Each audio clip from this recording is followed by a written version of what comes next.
Hey guys, this is my third time recording this because I keep taking too long, so I'm going to speed talk my way through this and I'm going to get everything right this time.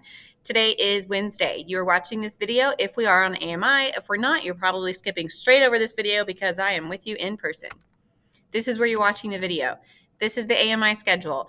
On Wednesdays and Thursdays, we don't have to meet, which is why you're watching this video, and you will have an assignment. If we are still AMI on Friday, which is that middle column right in the middle, we have to attend class online.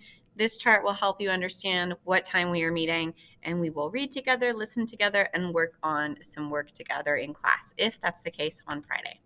All right, first things, any late work from before this week, I'm not going to accept after this Friday. We need to have a hard cutoff. We cannot continue to accept late work weeks and weeks and weeks and weeks after the fact when it is no longer relevant and we have passed that skill. So any late work from before today, from before this week, is absolutely due this Friday or it turns into a zero. If we are on AMI, you have a lot of time to get this done. You can, of course, email me for help. That is what I am here for. Just give me a little bit to get back to you. Don't expect an immediate response all the time. Give me an hour or so, and I should be able to get back to you. That includes the PEAR that was assigned last week, and it was due on Friday. So if you did not turn that in for XYZ reason, you need to do that today. That should be your first priority. It is already late. It is an unassisted, huge 25-point assignment, and it's due. Overdue. It's overdue. You need to do it right now. All right, here's what we're doing today. We are actually going to not read Act 3. It's not necessary. We are able to cut it out and still get the scope of Shakespeare's language in Romeo and Juliet. If we're in person, we're going to watch Act 3, and if we're not, I want you to pause this video and read this slide. I move my face for you, okay? There you go. Pause me now. Okay, now read the slide.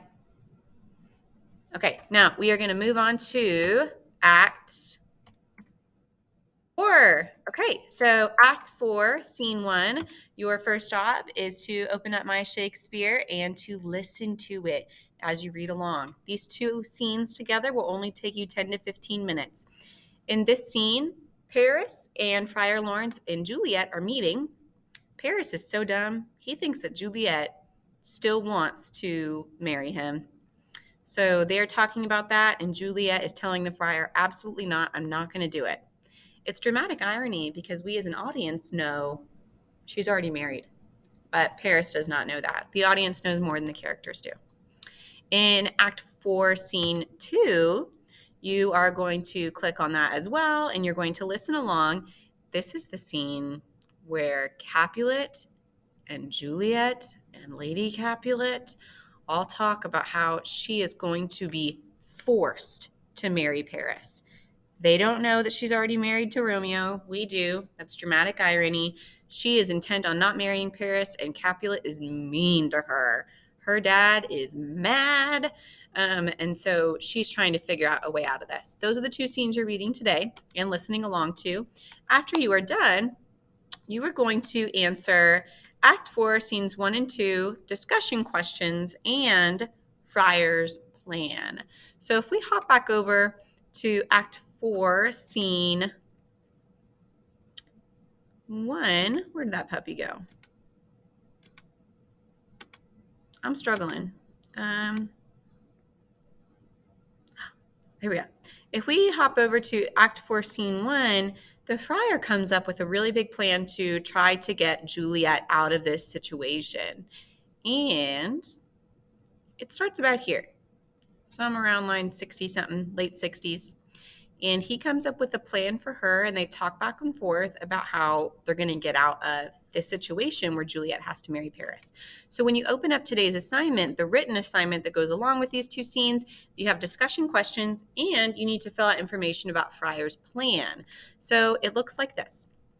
You have steps that are assigned to you. There are 6 steps.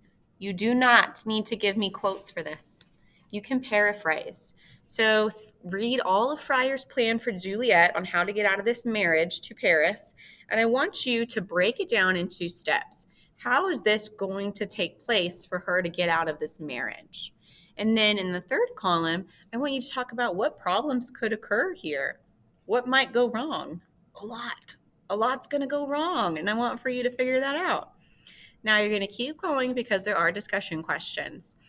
You have 4 discussion questions, and I didn't ask for quotes in any of them. So you are in a good place. You don't need quotes to work today, which will make your work go a little bit faster. This is due for your attendance today and for classroom credit, and it will really help you understand how an author breaks down a plan into a sequence of events. All right, we will continue next class period. All right, email me if you have questions. Good luck, and I hope this was less than 5 minutes. Let's see.